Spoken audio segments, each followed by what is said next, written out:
Welcome to Films and Stuff with your hosts, Pete Mitchell and Ethan Hunt.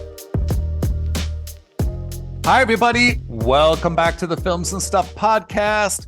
I'm Ethan, as always, joined by the most valuable Pete. Pete, what's up today? How are you? I am great. How are you?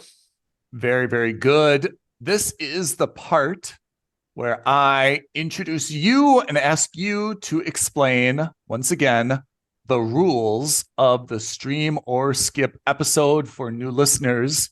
So without further ado, take a deep breath and launch into it when you're ready. All righty. So Ethan and I have prepared lists of TV shows and movies for each other to watch. The point of that is that these are shows that we would normally watch. Every week, we randomly assign each other one new show to watch, and we watch at least 2 episodes or 30 minutes if it's a feature-length program. And on that basis, we determine if that show is worthy of being streamed or skipped. Okay. Before we launch into our reviews, let's just put this in perspective a little bit. This will be our 15th review. So that is 15 for me, 15 for you. That's 30 total shows. And I think, generally speaking, the first third of the year, we had some very, very poorly rated shows. Yeah. The middle third of the year, we were kind of at I think everything we got was kind of like a mooch, but nothing that really knocked our socks off. And then, for whatever reason, the last 4 weeks, we've been very hit or miss. Where Yeah. I've gotten a must subscribe, you've gotten the opposite. You've gotten a must subscribe, I've gotten a skip, and so forth. Are we going to be on the same page this week? Well, No, I think we both no, know the answer to no, that. But No. So I will let you go first because I think you will have the shorter review, and then I will dive in. This week, we were both on Apple TV Plus, which historically has had very, very high quality shows. And I think we've almost always said that it's kind of the best bang for the buck in terms of the quality of shows versus the quantity of shows. You had a show called Me, not myself, but Me, M-E. And how did it go? Long story short, not well at all. Not well at all. So let's give a quick background. Me Yeah. is almost like a superhero show, but maybe not. Okay. It's about a young kid. I guess he's a teenager, and he and his sister have moved to a new school, and he's getting bullied a lot. And in that first episode, he learns, or we learn, that he's got the superpower where he can shapeshift into somebody else. Yep. He doesn't know how to control that power. And the reason he finds out is because overnight, one night, he morphs into the same kid or that was showing him around on that very first day of school. Fast forward, he can't go home because he's stuck in this kid's body and he doesn't know how to, quote unquote, turn it off. So he leaves the house because, again, he can't come home. And so his parents hire a detective to look out for him. And then, of course, we learn that things aren't as cut and dry because that detective has a kid who's missing, who also has some kind of ties to the superpower world. We learn that the kid, whose name is Ben, by the way, can see his daughter, but doesn't know who she is or why he can see her. And she's somehow related to a storm that she was able to stop. I don't know. It's also, I know this sounds really weird and odd. That's because it is weird and odd. And I don't have a good explanation for it because as soon as the second episode was done, I turned it off and removed it from my watch history. This reminds me of one of the comments you had in one of our episodes like 2 or 3 years ago, where you're like, too many mysteries, not enough solutions, right? I watched this as well, and I'm with you. I dragged myself to the end of the second episode, and I felt like on the plus side, they definitely didn't hold anything back. It's not a story that takes a long time to like understand the point, but I felt like they just threw everything at us like all at the same time, and you're trying to sort through like what is relevant, what is not, how can there be like so many like intertwining unknowns kind of at the same time. And for all that mystery and confusion and mysticism, I wasn't really interested in the story. Yeah, not at all. Like there wasn't a good hook that wanted me to continue No. watching it. And Yeah, this is going to sound really bad, but I I agree already. generally don't like shows that are centered around children I agree already. because very rarely are child actors good enough to hold through a TV series or a movie, unless you're also a child and you're kind of in that young adult space. Yeah, We are not children, although I may act like it quite frequently. true. We do not fit in that young adult genre. Like that is not, we are not the intended audience. Yeah, But even if we were, I still think those criticisms are valid, which is to say, the hook isn't strong enough. The mystery isn't palpable enough. You're just not interested in figuring out what's happened, or at least I certainly wasn't. yeah, And that's why, like, even through the first episode, I was like, okay, well, I'm going to watch the second because I have to, because I made a promise to Ethan. But true. beyond that, I have no interest in continuing this show. Yeah, I think you're on the right track with, first of all, Ben is supposedly 12 years old in this show. And I think what's bogging you down and bogged me down as well is that there's a lot of family stuff going on, right? Like he's got a mom, right? And his sister's got a dad, and it's kind of like the Brady Bunch thing where, these two married, so they're kind of like thrown together in the same house, a boy and a girl from the same school who aren't necessarily friends, but now they're kind of like, half brother, half sister, right? Yeah, so they're looking out for each other, kind of. So I think there's, first of all, a lot of kind of like family dynamics in this, which you and I have talked about ad nauseum. We're just not in this to deal with other families, like problems in terms of doing the dishes, who's cooking, who's picking someone else up, who's got like a busy schedule. I mean, we're trying to escape reality, not watch a show about, like these little domestic issues, right? Yeah. So I think that's tough, that this seems to be a B plot that we really don't want. And then again, I think you're right that whenever you're dealing with a superpower, and we've seen so many superpowers right now, right? I mean, it's a genre that's, if not hot, it's kind of cooling down because it was like white hot. Yeah. We've seen a lot of superpowers. To put a superpower on a 12-year-old boy, oh, that's a lot to carry a show. That's really a lot to carry a show. It's got to really have a compelling hook. And dealing with the whole 12-year-old, dude, where were we at 12 years old? Like the amount, like I didn't even have angst as a 12-year-old because like you're not even in that angsty level yet, So kind of watching this guy him looks like he's carrying the weight of the world on his shoulders. Yeah, and you have to have a little bit of charisma. You remember that kid we saw in the Ryan Reynolds movie where he travels back in time? The Adam Project. The Adam Project. So at least that kid had charisma and was able to kind of spar verbally with Ryan Reynolds. So you didn't mind watching that. Like that was relatively okay to watch. And there was a little bit of, family drama in that. Yeah. But that was different. This kid, again, I'm sure he's a wonderful kid, but like, did he have the strength to carry this show? I don't think so. Well, they made him so kind of like depressed and bullied and like is just kind of a downer to watch, right? Yeah. The flip side is I don't want them to do what they did in like the Ghostbusters reboots, like whatever the new one is, Frozen Rope. I don't know. What is it called? Frozen Empire. Frozen Empire. Where like they've got 12-year-olds who are like experts in quantum physics and able to like, Astrophysicists, you know, exactly. you also can't like make your 12-year-olds, like proper adults. So I agree with you. A very good example is the Atom Project, where that guy's a proper, I don't know if he was actually 12, but he's a proper young adult, but not like a super weirdo. He's a little bit mature for his age, but he's got like that childhood humility. And I think that's, if you're going to have a show about this, I think that's the right way to position it. So a lot of issues with me, but definitely I don't think either one of us can say it's even a mooch. It's a skip.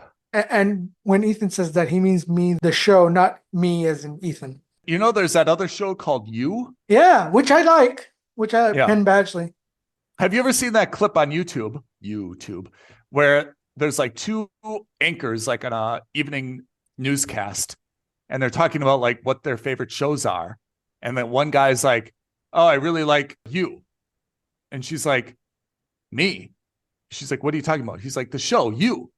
And like, they're both talking to each other, and the lady didn't know. And he's like, "Listen to what I'm saying. There's a show called You." And she like repeats her name. She's like, "There's a show called Martha?" He's like, "No, it's just You, YOU." And like, they're each getting like angry at each other because this is like they can't the modern day Who's on First, right? Yeah. There's a better one that I saw that I get all the time, pops up, I think, on my Instagram, where do you remember the show New Girl? Yeah. So there's two main dudes on the show, and they're doing an interview with like a local newscast, like but it's live, and they're doing like one of the plugs, right? Okay. And the guy's like, "Nashville, if you're partying on Broadway Street tonight, join us for this." And the lady's like, "Sorry, we're not in Nashville. We're in, I don't know, whatever the other city is in Tennessee, right?" And he starts laughing. She's like, "So we're not on Broadway Street. We're on this street." She goes, "Take two," right? So the guy goes, "Okay, if you're partying in whatever city on this street, join us tonight at 8 p.m. for the new episode of New Girl." She goes, "Actually, we're in Central Time Zone. It's actually 7 p.m. He mucks it up twice live. He got the city and street wrong, and then he got the time wrong. It's the funniest live clip where the guy and the second dude is just laughing and laughing and laughing in the second chair. It's really funny. Like, the guy's just like, "Oh man, I like totally mucked it up like every way possible." Awesome. Okay, that's a tangent. So that's me. Apple TV Plus. It's a skip. Skip. Let's get down to business. Let's get down to brass tacks, because let's get down to business. I like where this is going. I've picked you up this week, and you assigned me a show also on Apple TV Plus named Sunny, Sunny, which stars Rashida Jones, who we love. And the plot is thus, and this is in English, by the way, even though it's set in Japan. So she used to work on Wall Street. We find out that she had a corporate job. She's quite intelligent, mathematician-wise. She wanted to get away from the grind of her Wall Street job, so she moved to Japan, or Osaka, I think, in order to Kyoto, in order to, man, I'm like the guy from New Girl. New Girl. She moved to Kyoto to change her life and to teach English. While she is there, almost immediately, she meets a very nice Japanese man who is apparently an engineer or some type of technologist.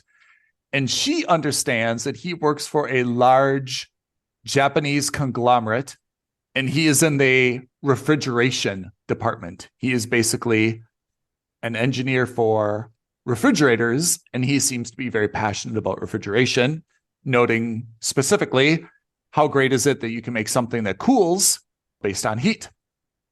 They have a courtship, they fall in love, they get married, they have a son, and this is all backstory. And then we find out in the first episode that he, the husband, and the son somehow had to travel. They were traveling together, and their plane crashed. Everyone is presumed dead. Some of the bodies have been recovered, some have not. And Rashida Jones is dealing with the grief She is left with her husband's mother, who seems to be a little bit overbearing. And in her grief, what the company does, her husband's employer, they give her a companion robot, which is something that I think even in the modern day and age is becoming a little bit, I wouldn't say commonplace, but it's not a new thing. It's kind of like an idea that's been circulating. And I think in some very rare cases, it is being implemented, although I think the robots are very simplistic. But this is kind of a fully functioning robot. It has arms. It has a big cartoonish head. And it basically has just like one wheel as a body. A little bit like you could say Short Circuit from the 80s movie. Remember that? Yeah, absolutely. Kind of that style, although a little bit less sharp and jagged edges and a little bit more round and huggable. A little bit more like an Apple product. Yeah, a little bit more like an Apple product. And this robot is given to her so that it gives her a companion because she lost her husband and son. And according to the company, it was designed by her husband, and it incorporates her husband's or her deceased husband's personality and some mannerisms. Rashida Jones, who I think her name is Suze or Susie in this show, she is initially quite skeptical for a few reasons. One, she's going through obviously grief and just doesn't have any, let's say, bandwidth for a robot or a companion. And two, she's pretty shell-shocked to find that her husband was involved in anything to do with robotics. She thought he was just a refrigeration guy. So through the first 2 episodes, she has, begrudgingly kind of allowed this robot to remain in her home. There are some quirks with this robot that she's starting to slowly discover, and that is kind of the basis for the mystery. And let's not do spoiler alerts, but she starts to discover that some things may not be as they appear with her husband's job, with her husband's company, and with this entire program to develop these robot/companions. After 2 episodes, I think we have a pretty good, we don't know where this ends up, but we kind of see where this is going. Enough of the mystery has been revealed to kind of see what's happening here. And I have to say, through 2 episodes, I think it's a fantastic show, and I give it a must subscribe. Very good. Yeah, let's hear your 2 cents. I finished all 10 episodes. No way. I binged the entire show. Look at you, overachiever. I could not stop watching it. I loved it. It's one of those shows which it's obviously set in modern day. Yeah. But it's got tech that looks a little bit retro. Not quite. It's got a very stylized technology, and it's not about the tech at all. And, so like everyone's got like these personal like computer devices that acts as like a language translator. Yeah. It acts like a phone. It acts like whatever. It's just called a device. Yeah. And it looks like something someone from the 60s would have thought was the future. So I thought it was great. And what was really good about it, unlike me, is it had a mystery element from the first 2 episodes.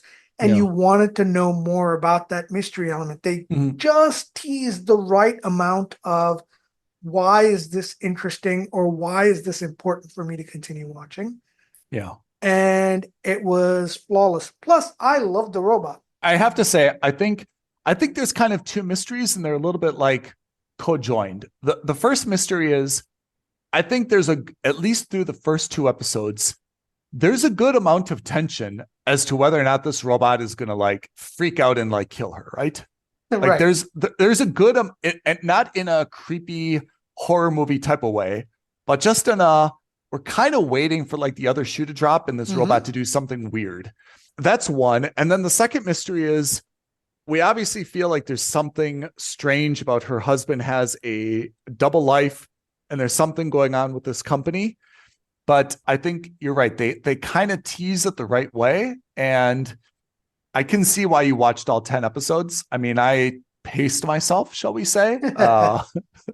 But I kind of wanted to take a breather after the first two. And after the first two, I'm absolutely on board. This is a must subscribe. I think Rashida Jones is fantastic. And what I really like about this, and I think it's not easy to do, I think this is set a little bit in the future. Like maybe, I think it could be like 3 years in the future. You know, it's not dramatically different technology, but it seems to be a little bit more commonplace than kind of what we have now. So I think that's a little bit clever that we still kind of recognize things, but it's a little bit advanced. So it will probably, hopefully age well. And then the second thing is, and you and I are really into Japanese shows, right? I mean, we've watched Tokyo Vice, Shogun. So I think it's great that this is a foreign-based show, but I think because of the use of the technology, it doesn't have to be all in Japanese. It's English-based. Rashida Jones is openly saying, hey, you know, I never learned Japanese. You know, I have to communicate in English.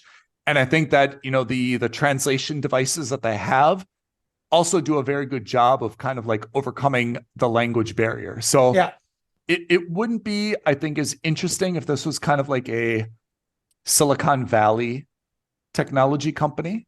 Sure. I think the fact that it's kind of a Japanese company makes it a little bit more mysterious. And I think it also adds a little bit to the corporate culture of secrecy and denials without being kind of like a creepy US cover-up type of thing. So absolutely, I think this is a must subscribe. I'm really excited about it. Let me ask you this. It's not a true spoiler, but it's a small spoiler. Is there going to be a season 2? Has this left off in a place where there's season 2 ability? Yes. Now, does that mean it's going to have a season 2? I have no idea.